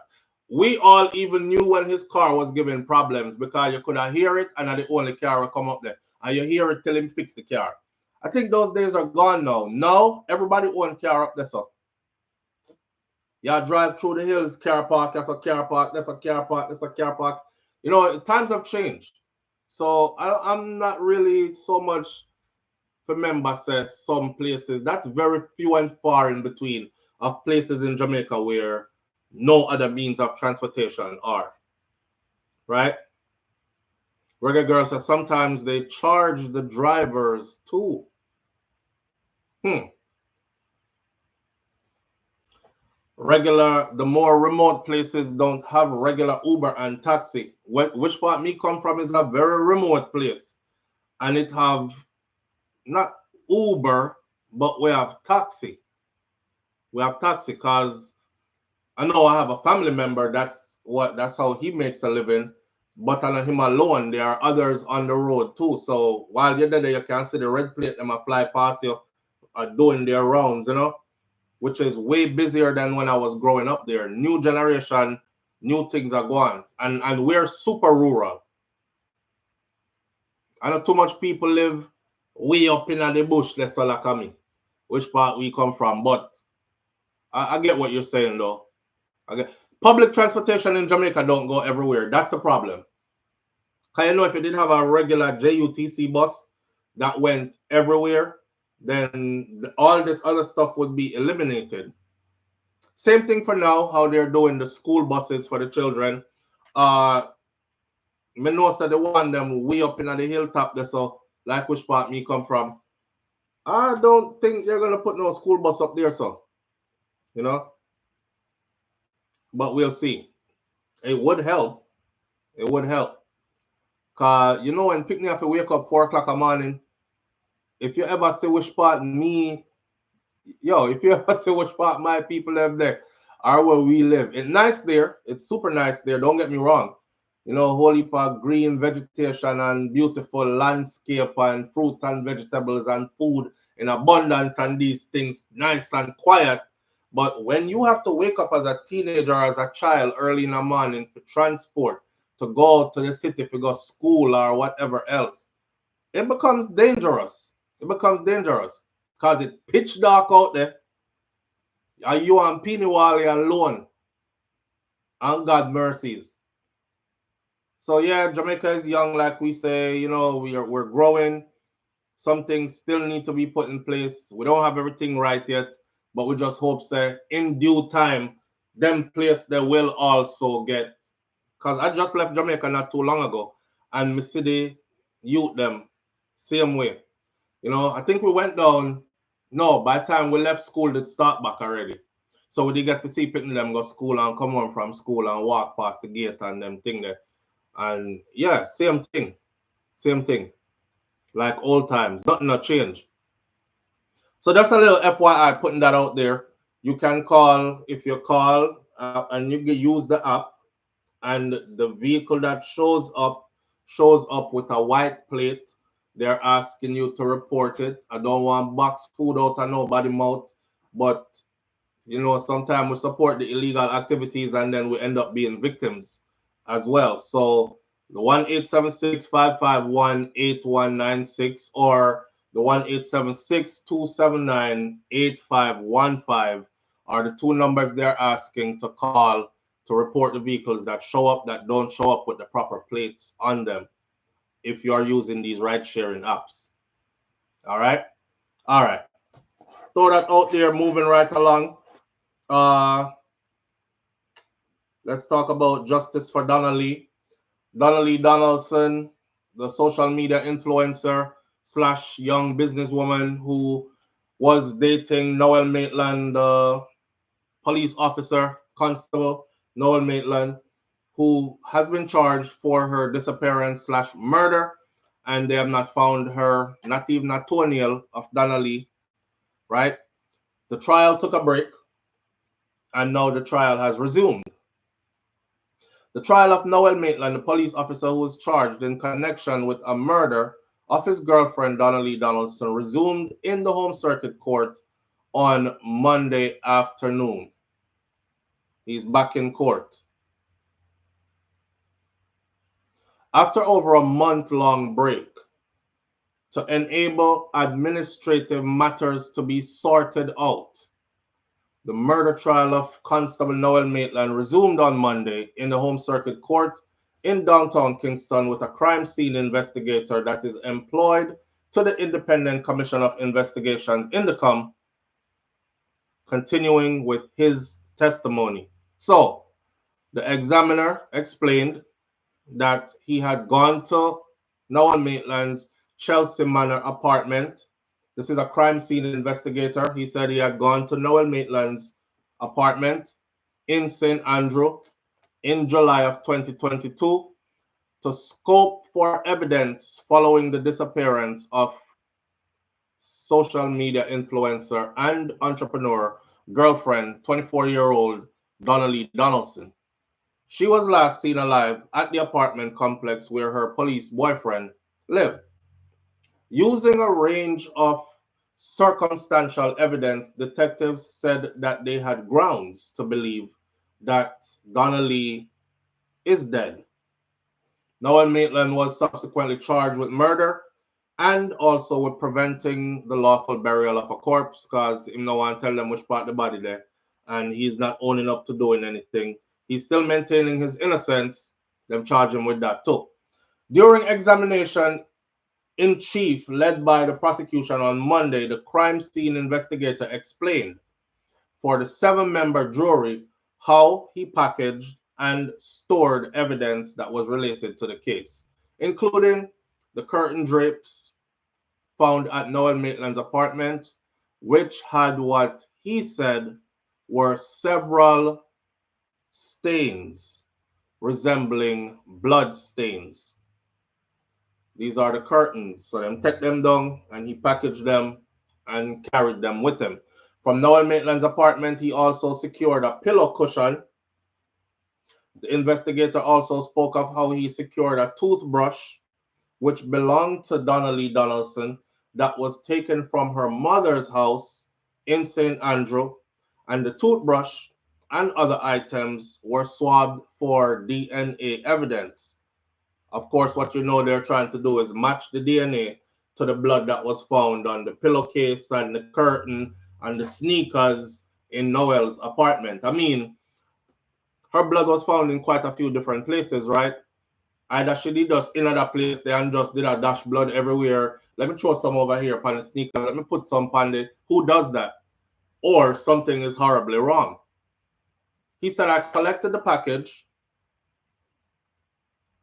the brown curtain, and I placed it in storage, which is our exhibit room or our vault at Indecom headquarters in Kingston.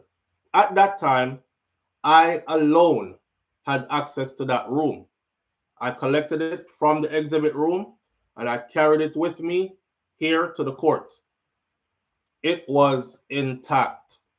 It was unopened.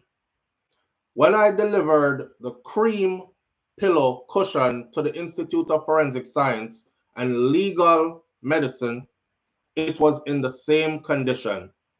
On the 11th of July 2024, I took it from the lab and I carried it back to Indicom headquarters and I stored it in our exhibit room or vault. I last saw it this morning. The package is still intact and it is still unopened. I wrapped the toothbrush in sterile paper and I took it to the Institute of Forensic Science and Legal Medicine. I last saw it the 11th of July 2024. The item was still intact and still sealed. I collected it from the government forensic lab and I carried the exhibit to Indicom headquarters and I placed it in the exhibit vault for storage. I saw it this morning as well as the previous court date, May 28th of 2025. The package contains one motorized toothbrush. It was handed over to Indicom by Miss Sophia Lugg, the mother of Donnelly Donaldson. He then added that before being asked to identify photographs that were taken of the toothbrush and certain areas of the apartment complex where Noel Maitland lived, he was specifically asked to identify cameras in the photographs and the directions in which those cameras were pointed.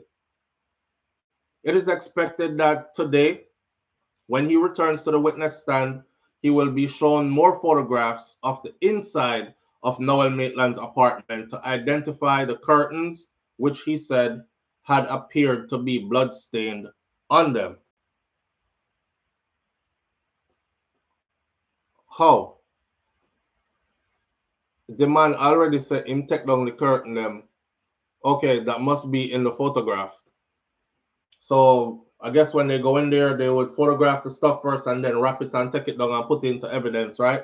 Right. So I guess now when him come back at court, I'm gonna show him the pictures and he's gonna go, okay, so these were over here hanging at this part of the apartment right there. I recognize this to be the first windows entering as you enter the door off to the right of the apartment, if I remember correctly, and I took those down and all that.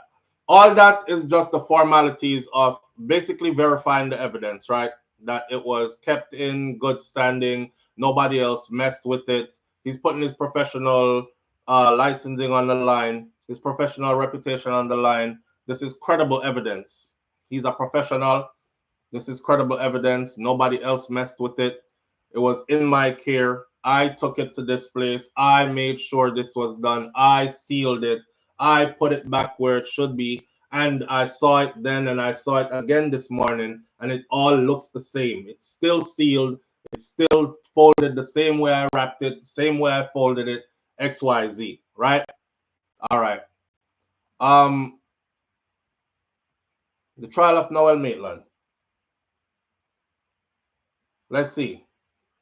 Before adjourning, the examiner who visited Noel Maitland's Chelsea apartment described stains on a pair of drape, Okay, there's not much else going on in the case except for that. Just to keep everybody up to date. Said it before, we'll say it again.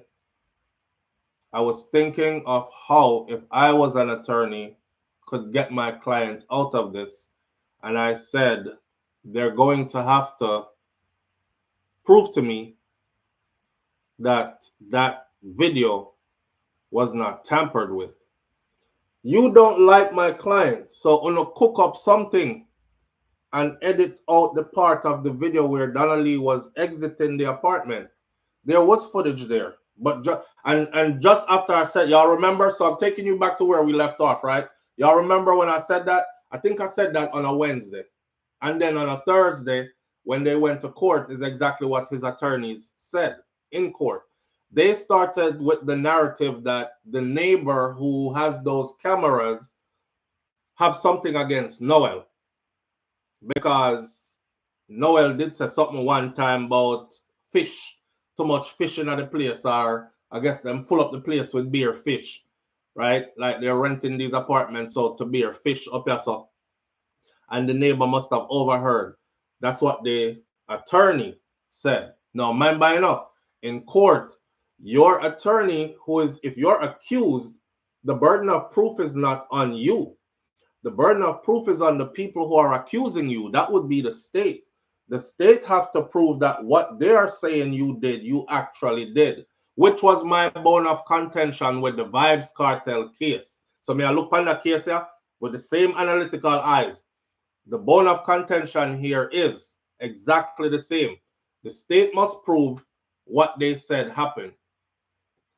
Before this break, I said, if the state wants to win this case, hands down, so it can't go to appeal and beat them at appeal even, the state will need to have a forensic expert analyze the footage from that video and come to court and say, I'm putting my reputation on the line.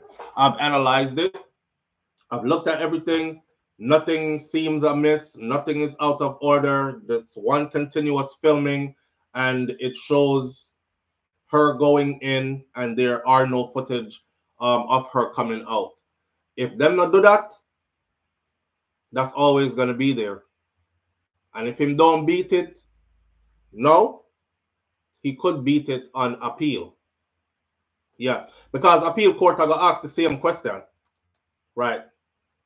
Reggae Girl says, SouFLo, it's not looking good. It's not looking good in which way?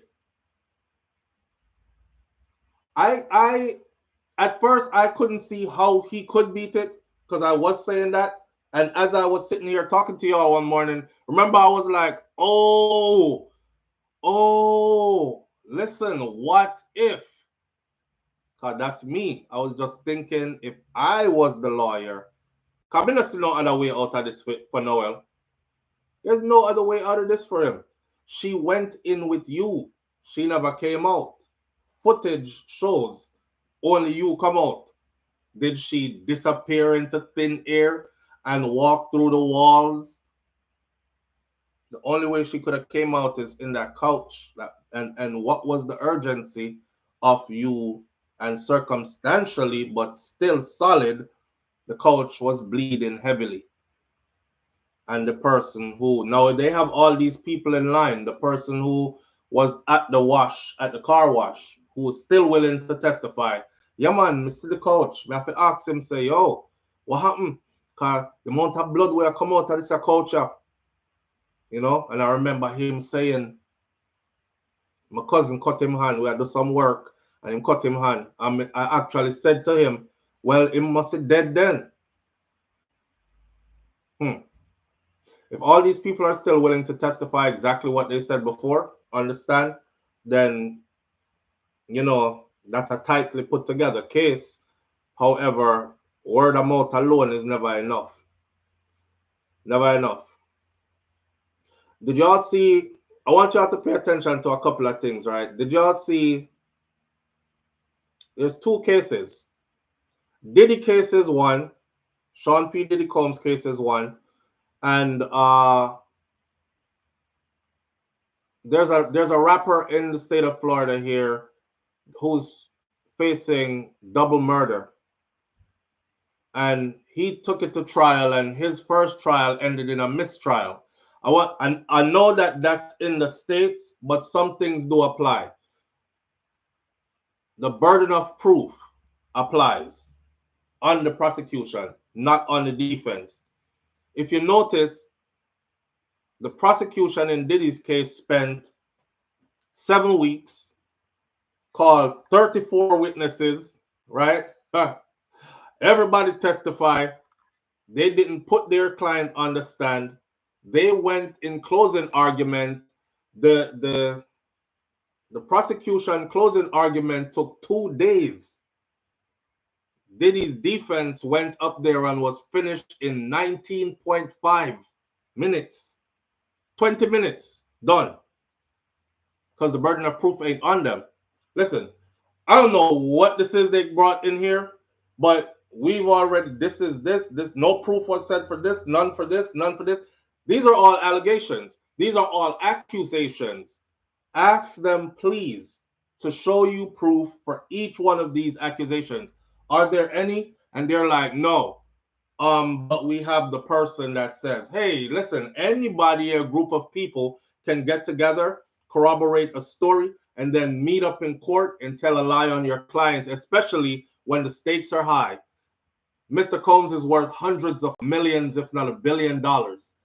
Everybody wants a piece of that. And the state, they've already made it public that their end goal is to liquidate his assets, the mansions, the private jets, the bank accounts, personal and business, and distribute his money to people who they deem to be victims. So they all have a motive. All we're asking for is for them to prove everything that they just accused him of. That's it. Nothing further. Done. You know, so the man beat all of the serious charge them. Same thing for YW Melly. In YW Melly's trial, his lawyers just sat. That case was so long, even sometimes I watch it to me. In the end, they called one witness, and that one witness got on the stand for a few minutes. All he said was he wasn't in the car with them. I can vouch for that, because after we drove off from where the cameras picked us up at, I remember he wanted to pee, so they pulled over, and he got out of their car and went in the bushes and peed, but he didn't get back in the car with them. He got in our car, and we left with him, so he was with us. Alibi, mistrial. Same eyes I have looking at this Noel Maitland case.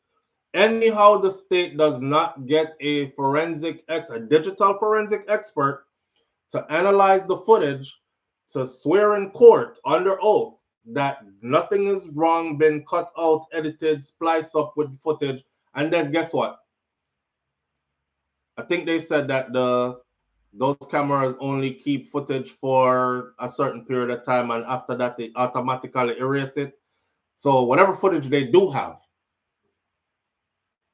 analyze that and come say what you have to say. This could go either. It could go either or either. I hate to say it, but it could. We're wishing this into existence on behalf of Donnelly that justice is served. Yes. Audrey Wright says everybody testimony in Diddy's case didn't amount to anything. Yeah, Audrey, because you see in court, only when there's a sham court, but in court, a testimony is just that. It's just a testimony. Me and you can make up lie for anybody and go sit down in court. I swear to tell the truth, the whole truth, and nothing but the truth. But in my mind, I'm like, I'm going to lie so good, they sending your ass to prison. I don't like you. And you'll go in there and you tell your best lie. What's going to differentiate, or what's going to determine if that was a lie or you just told the truth? Evidence. Evidence will differentiate. Evidence will tell if you just told lies or if you told the truth. Where's the evidence? You said I did this. Where's the evidence? Anyhow, Kid Cudi had one piece of film of Diddy in his driveway, he had been going to prison, racketeering, extortion, all of the above, because it would have proven that, you know, he organized a group, he went over there. Oh, that's how you move, right? He went over there, he firebombed the car, he broke into the house, vandalized the man place, all these things. They weren't able to prove nothing. That got thrown out. They weren't able to prove anything. It's just an accusation. Diddy's lawyers didn't even spend a lot of time on it. They simply, he was like, okay, yeah, all right. Brian Steele is dangerous. Brian Steele is dangerous. I love law, and I love watching a well-trained lawyer. Brian Steele was egging him along. He was like, yeah, and yep, absolutely. So would you say that Cassie has multiple phones? He was like, I don't know. Brian Steele said 1304. That wasn't the number he called, but he called a number. He said 1304. And Kid Cudi was like, 1304 what? This is how sharp that man is.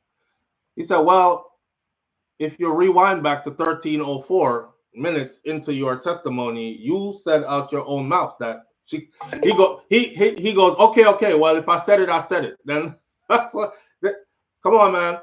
Proof is needed, right? When he was done with him, and he only said a few things. He goes, well, yeah, she tricked me. And he finished that off by saying, yeah, well, I guess you and Mr. Combs got tricked by the same person. No further questions, Your Honor. Done. Right. Audrey says very well. Yeah, he's dangerous. He's dangerous to understand. And the guy don't say much. He's not the type to get up and in court. He'll shout an objection or, every now and then. That's about it. But when he get up to cross-examine, it's like a sniper. Sniper on target. He's like, phew, phew, phew. Nothing further. Done. Done. Boy, I hope I have the money for hire him if me ever get in a I hope I have the money for hire him if me ever get in a job, right? Good attorneys like that are super important. Back to the Noel Maitland case, though, we are still saying justice for Donnelly. I still believe within myself that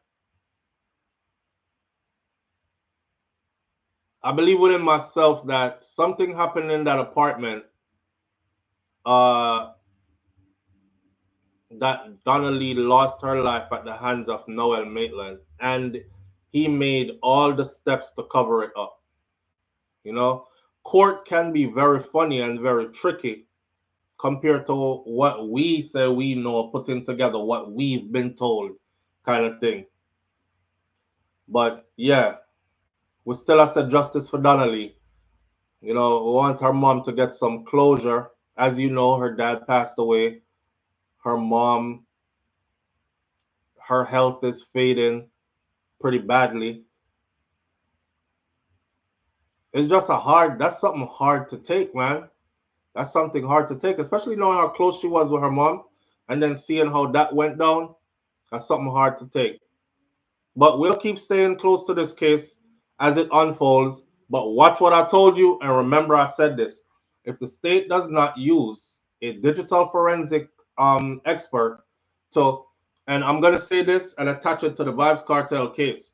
For years, the prosecution in Vybz Kartel case would not allow Vybz Kartel them attorneys to get a hold of the phones or the phone, specifically the phone that the police officer removed. You see how this expert had to come testify that, yes, I'm the one that took the pictures. I'm the one that gathered the evidence. I folded it, bagged it. I'm the one that put it in storage. I'm the one that took it to the forensic lab. I'm the one that took it back to after it was done. I saw it then. I saw it now. It looks intact. It is the same. You see all that? For years, they would not give that piece of evidence to Cartel them team to be examined by an independent forensic specialist. And when what's his name took over the case, I shouldn't even say what's his name. Somebody help me with his name. ISAT. When ISAT Buchanan took over the case, that was one of the issues where violation of his constitutional right was a problem, because the Constitution says anything that is being used against you in court is supposed to be given to your attorneys as well, so you can mount a proper defense. So why them never give away the phone as well, or have our people examine the phone as well? They sat on that for years. For years. And when he went all the way to Privy Council, if you remember, the phone evidence was not accepted in. And I said, damn, because Paula Llewellyn them stall it till they couldn't stall it no more. And there's a window in which you have to present to the Privy Council. And once that window closed, nothing else could come in. ISAT got it done with a digital forensic expert. Y'all go look up what the digital forensic expert finding was. And that's the last reason why they held on to that thing for that long for all them years then. So even though it didn't make it in, it would still be there for if they had denied and they fight it all the way back again. They had no choice but to let them go after that. So I'm keeping my eye on this case just the same way. And mark my words what I say about the digital forensic expert. Watch and see, right? Watch and see. With that said, we move on to the next topic. And the next topic is the British teen who was freed from Dubai prison. This young man, boy, Marcus Fakana, 18 years old, he was jailed in Dubai for a holiday romance with a 17-year-old, and he received a royal pardon, and he's back in the UK by now, right? But it was one of those ordeals. Their prisons are not nice because, you know, no wealthy person goes to prison in Dubai, and Dubai has two extremes. Like you have the extreme wealthy, and then you have the extremely impoverished. And the impoverished live to serve the wealthy kind of thing. Mostly those end up also in their prison systems. So an 18-year-old who was sentenced to a year in a Dubai jail for having intercourse with a 17-year-old British girl while they were on holiday have been released and is back safely in the UK, the news says. Marcus Fakana of Tottenham, North London, received a royal pardon from Dubai's ruler, Sheikh Mohammed bin Rashid Al Maktoum, the group detained in Dubai said. Its chief executive, Rada Sterling, said that Fakana, the 18-year-old, is currently recovering. Adding in a statement, he said his case has attracted significant public attention due to concerns about the criminalization of tourists and the disproportionate sentencing. We believe that this case highlights the urgency for expedited legal processes for foreign nationals and safeguard against any unnecessary custodial sentences. Fakana was with his parents, actually, in the United Arab Emirates from the end of August when a holiday romance blossomed with another Londoner who was also in Dubai, who turned 18 the following month after he was arrested, the campaign group previously said. So after returning to the UK and seeing pictures and chats, the girl's mother, because he was still in Dubai with his family, she was already in the UK. They're texting, they're talking, you know, them done sleep together already. This is how them start send teely pics and, you know, front picture and them kind of sitting there, you know, a new age thing, even though some of the big people do it too. New age thing, but the mom caught a wind of it, right? And the mother reported the relationship to the Dubai police, who arrested him at his hotel where he was staying in Dubai. If an adult has sexual relations with a person who's under 18, then they can be prosecuted for having a sexual relations with a minor. They are only a few weeks apart in age.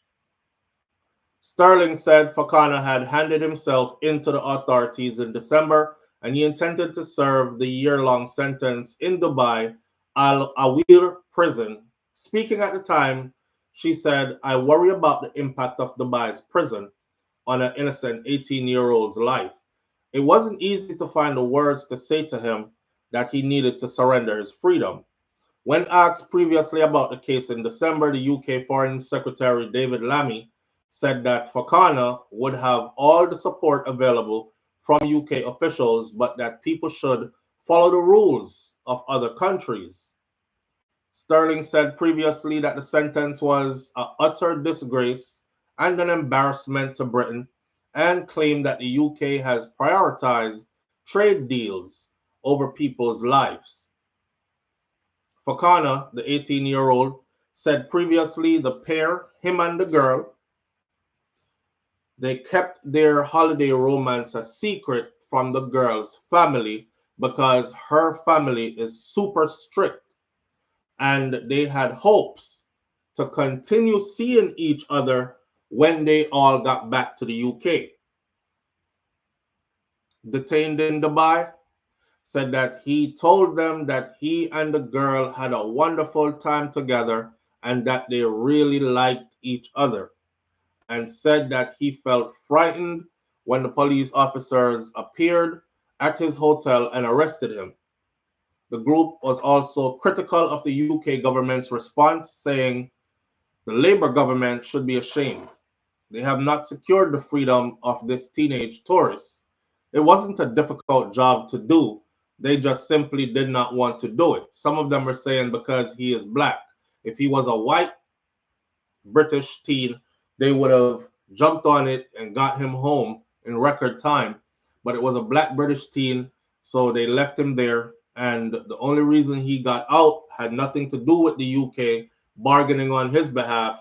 It had to do with their ruler in Dubai actually pardoning him after he himself wrote a letter to the crown prince of Dubai, and he read the letter and ended up pardoning him, right? She has since turned 18. She was only a month apart from him, 4 weeks apart from him, but they're in the same grade. They're at the same grade level and everything. Why she never just go talk to her daughter and the boy parents? Because you know why. When the mom look in there and say black teely in her daughter phone, she must have said blood clot. After me and deal with nothing where them size ya. My little daughter take the whole of this bumbo. Listen, she get upset when she found out it was a black dude that her daughter was messing with. She couldn't handle it, you know. If he was Caucasian or if he was their type, she wouldn't have said nothing. She had just been like, oh my God, Sarah, you know, don't send these online. You know, anybody can get a hold of these. Then your whole twat would be out for the world to see, innit? She wouldn't have said, call police. Where is the scumbag now? She said, he's still in Dubai, mom. She goes, perfect. I'm calling the Dubai police. And she did just that. Hello. Yes, my daughter is a minor and we just left Dubai. And there's this animal there who ravaged her. He didn't ravage me, mom. I wanted him to. It wasn't a ravage. We had fun. Shut up. Get him. Arrest him. I'm glad he's out though. You know, I'm not have to deal with that again. You don't have to deal with that again. But next time, be careful. I don't know if I would want to see that girl though, because our family obviously don't like you. Why are we the ones that do that? Y'all ever notice that? Black people be fighting their way into families that don't like them. Me know say mother don't like me, but me not care. Me not like her neither. I know she me a date her son. Me not why you do that? You know, say a marriage, right? If my woman family don't like me and that woman they can't there. Y'all eventually gonna have kids together. Your children are gonna be going to spend time with a family that don't like you. When people don't like you and them can't catch you, them catch you picnic them. You know what I mean? After I know your mother me a deal with, I know your mother me a date, I know your mother me a sleep with, me don't want her, me don't like her. I don't like her, she don't like me, that's cool with me. Our son me there with. Say something.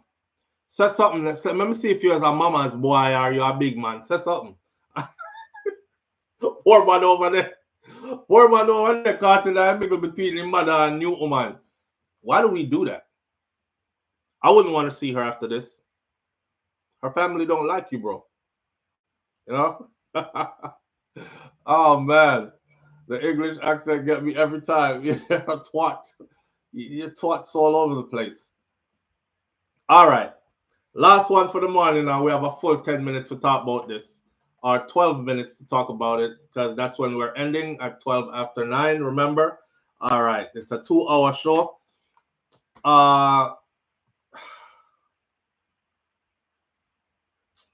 Let's end that one by saying this. Be super careful. Okay, when you're out here on vacation and somebody you decide to live a little bit dangerously. Someone is still in your one night stand feels you want something to blame, you blame it on the alcohol, I accidentally did it. Just be careful, man, that you're not bedding a damn picnic, a teenager. Because some of them look like adults. But in this case, though, they were the same age. They're 4 weeks apart. Literally four. I think they're 3 weeks apart or something like that. 3 or 4 weeks apart in age. Never the same rotted age. This is vindictiveness. That's all that was. And I think that's why the Crown Prince actually, after looking at it himself, was like, damn, they're 4 weeks apart. Why did y'all jail him? And he gave him a full pardon, told his team buy his ticket and get him home to his family. You know? So we want to make sure, say, if you're out there doing your thing, vacationing or not, that whoever it is that you decide to fling it upon or take it from, whichever way you want to take it, that is somebody legal. Yeah. I would hate to see it. I would hate to see it. Minister Harsh Chan, our Sleepy Hollow. Minister Harsh Chan says the PMP them are run up and down, like mad ants. But he agrees that election is drawing near.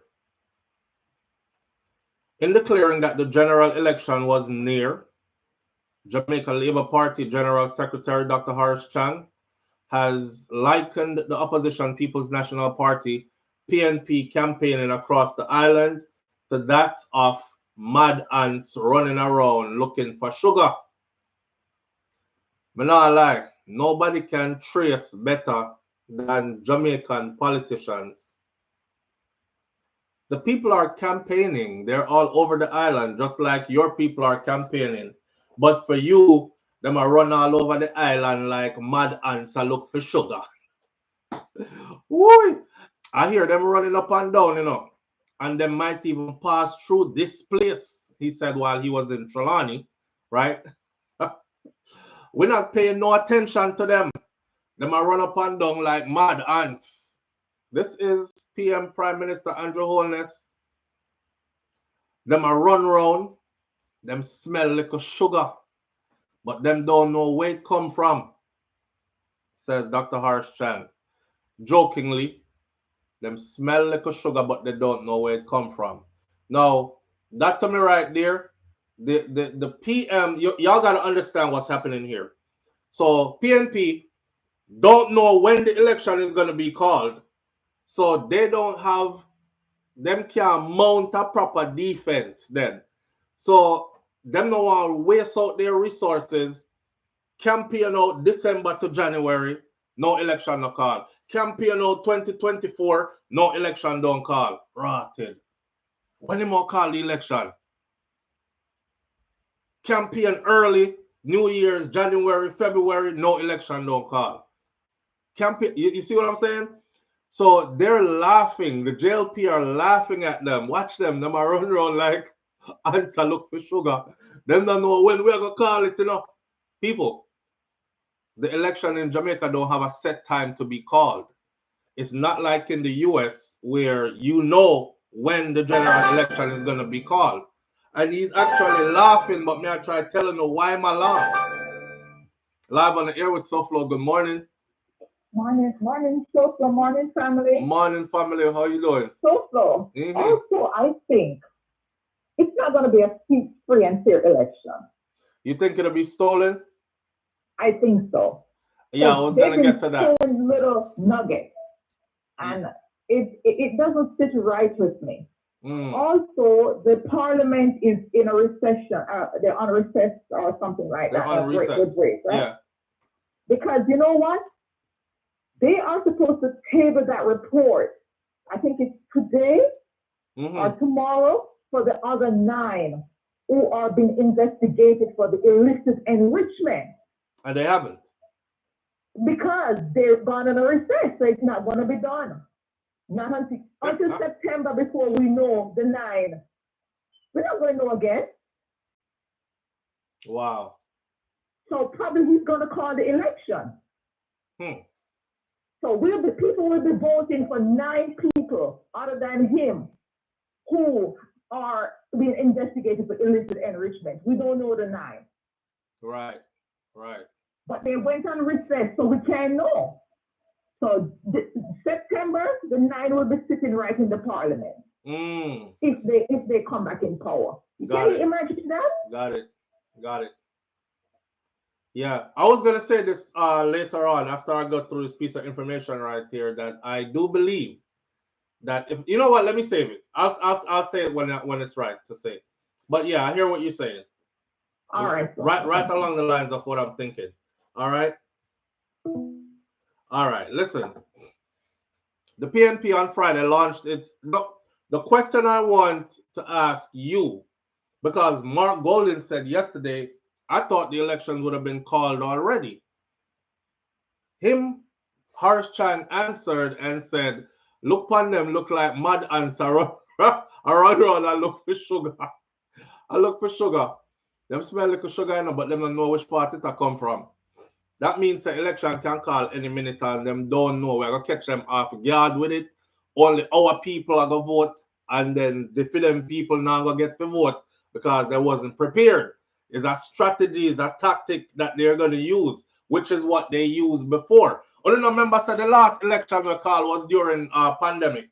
After Andrew said nobody shouldn't go outside, social distancing, stay 6 feet apart from each other. Jamaica constabulary force outside a boof you if you go outside. And then all of a sudden we saw a friggin' motorcade with Andrew Holness hanging out the top of it and beer green out in the streets. Oh, y'all forgot? Okay. All right. So tactics is what's being used. The PNP on Friday launched its Jamaica Time Come Island-wide road tour, with first days stopping St. Mary and St. Anne and accumulating with a meeting in Falmouth in the Northern Trelawney constituency to drum up support for the candidates there. Wow. So they were in Trelawney. So Chang got Trelawney too. Like him follow them. I see them in a run around there like say, even here. According to the opposition, the tour marks another leg of the party's campaigning efforts, despite Andrew Holness not having signaled the date for the elections. Over in Wakefield Common, Chang told Laborites that he did not know the date or the time of the election, but he said it's near. So while lauding party workers for their efforts so far in Northern Trelawney, he said that once the Prime Minister signals the date for the national polls, they should get ready for even more hard work when the campaigning intensifies both in the constituency and nationally. I don't know the date and the time, but we know it is near. And when that day comes, this man, Prime Minister Andrew Holness, will say, yes, ready. And you, wake up, put on your walking shoes, and get ready for roll. No joke business, hard work, and effective work is what Chang told the cheering Laborites. He pointed to the PNP having been in charge of Northern Trelawney for over 30 years and accusing the party's representative of having done nothing to fix these roads, water, or the agriculture in the parish. We start the job. We build the foundation, allowing the builder to finish the house. We build the foundation from the PNP, Tova Hamilton, and this Prime Minister. So make sure when the day comes, it's the third term for the JLP and the second term for Hamilton, Chang stated. Of course, my question to you this morning is, will Mark Golding's skin color, complexion, race caused him this election. Because I see a lot of comments online like this. At 2025, we don't want to be ruled by no white man. This is coming from people who are waving a green flag and touting Edward Seaga as the greatest ever, and his legacy must continue. But then they look at Mark Golding and say, at 2025, we don't want to be ruled by no white man.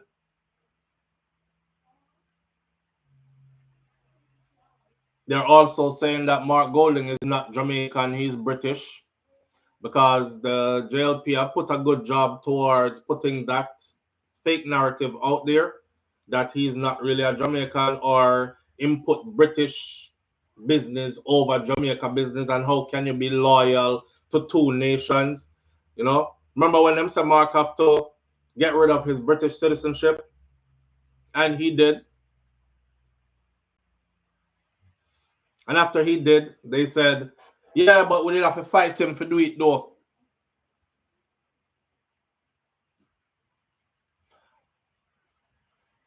My end prediction, if you should ask me if that election should run today,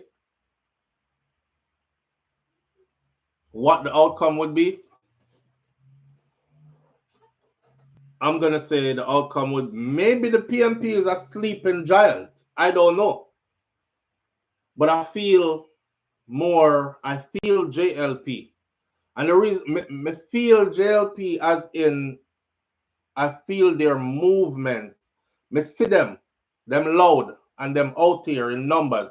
Maybe I'm miscalculating, right? They're loud and they're out here in numbers. And there's a strategy that is being used, which I'm afraid is going to be very effective. I call it vote buying. I don't know what you call it. So hanging on to all the resources, and then when election time comes, you give them everything. Like I just opened up the paper this morning and I saw one family, a family in poverty gets 2 houses. You know, like these kind of things. A family in poverty gets 2 houses.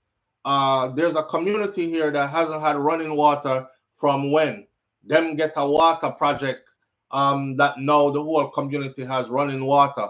Like all these things, they've been holding on to them for a while. And when they start giving these like close to calling election, if I come to your house right now and I just drop a bunch of gifts on your doorstep and it says from SouFLo, and you're going through gifts and you're like, damn, SouFLo give with this stuff, SouFLo give with that one here. Let me see that one here. SouFLo give with all of these, you know. Boom, vote for SouFLo over here. Right when you do all that, SouFLo give all of this, vote for SouFLo over here. Guess what you're gonna do? Yeah, man, SouFLo are good people, man. Me a vote over here for SouFLo. It's a tactic that's being used. And it's super effective. So if you should ask me if the election run today, who me think would I be prime minister? I would have say I feel like Andrew still gonna be prime minister, my friend. Yeah? SD was say Andrew gonna win. Yeah, and then there's a part of me that feel like this election could be stolen, like the caller just said. The election could be stolen because they look like they will do any and everything to win that election, if you know what I mean. I'll close this morning by saying this. I heard somebody say a long time ago that a wise man told them, say, if you didn't cheat, hello, Mark, PNP, listen. I heard somebody say a long time ago, if you didn't cheat, you just didn't want to win badly enough. Damn. Here I was thinking, I want to win fair and square. So if me not cheat, I don't win, fine. That man said, yeah, right. Nobody respect that bullshit. If you didn't cheat, you never want to win badly enough. Because guess who them member? Them don't remember you because you lose. Them only remember who win. They don't care how him win. Them just remember same win. Unfair? That's the world we live in, though. I'm going to leave that one right here for this morning. We're come to the end of the morning. I said 9:12 is 9:16. I'm gonna leave it right here. Look like fair and square no exist again. No, Audrey, not it hasn't existed for a long time. Politics is a dirty game. You hear me? And if you go in there trying to be prim and proper and all these other things, you might as well go join church and try to be the best pastor you can be in the name of Jesus, because you're in the wrong game. You're in the wrong game. It's dirty, it's mucky. Remember me tell you. All right. I'm gonna leave it right here though. Like my granny Miss Ruby said, keep on the front. No, like my granny Miss Ruby said, be good. If you can't be good, be careful, but it's best to be good. And no teely pictures and pum pum pictures. If my my grandfather Mas Clevey said, I will see you tomorrow if God spare me life. Listen, come look for we in the morning time, okay? We were here for quite a while this morning with nobody showing up. And then everybody that showed up said they don't get notifications. Them just a check and see. So I'll drop one of the 3-minute video them in the morning. They're called shorts. I'll drop a short early in the morning that will tell you exactly what time we're going on, and then we'll meet exactly at that time. We're not going to wait on YouTube anymore to notify everybody. We're going to drop the short, so look out for the early morning short. The early morning short will always be up by 6 a.m. if we don't go live at 6 a.m. All right? All right. Walk good. Be good. Keep God in everything. And remember, smile and laugh a lot, yeah, man, because you see this life, yeah, it's temporary, it's short. All right? Enjoy it while you have it.